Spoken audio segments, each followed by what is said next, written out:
And your preparedness for another season here in Manitoba? It was good. Yeah, it was a lot of fun. Goes by quick, and when you get back, it feels like you never left, really. So, but no, it's been good to be back in Winnipeg, and looking forward to the season for sure. How much does the training camp with the Jets get you ready for this one? Because it seems like obviously Mark was just saying it, skating at a higher pace and getting ready for the season. So it seemed that you'd be a little bit of a step ahead of guys who have just been practicing on their own.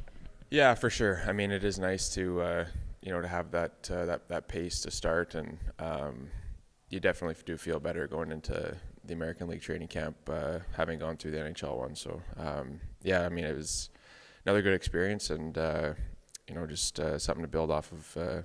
Got into a game, which was nice, and so just build off into the start of the season. This is a different group than we've seen from years past, and we've talked about how inclusive this is. But you're kind of a little bit of a wily vet now, especially with Jimmy moving on. So do you feel a little bit more responsibility in terms of that leadership role and kind of welcoming the next generation of Moose players?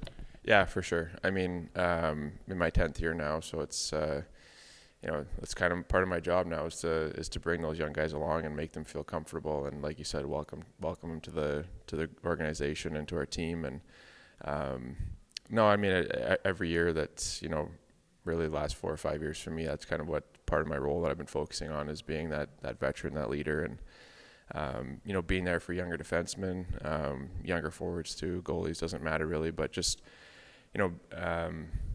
certain situations that younger guys might be going through during the season, maybe I went through those when I was younger too. So it's just being there for those guys, and yeah, like you said, just being vocal and taking another step in leadership department.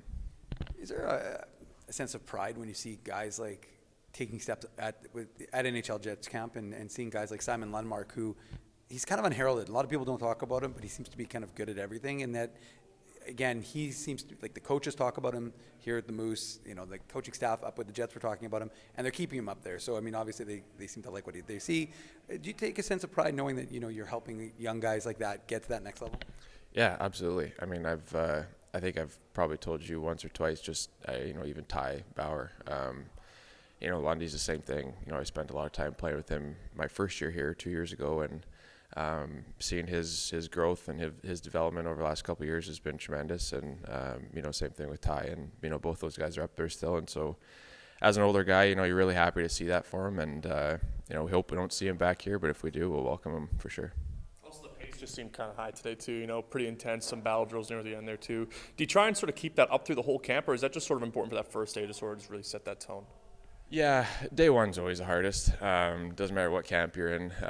I think it's, like you said, it's kind of setting the tone and, making sure that everyone coming in, whether they've been through Jets camp or been skating on their own, to make sure that they, everyone's up to speed. And, it's important to do that before we start, playing some games, and,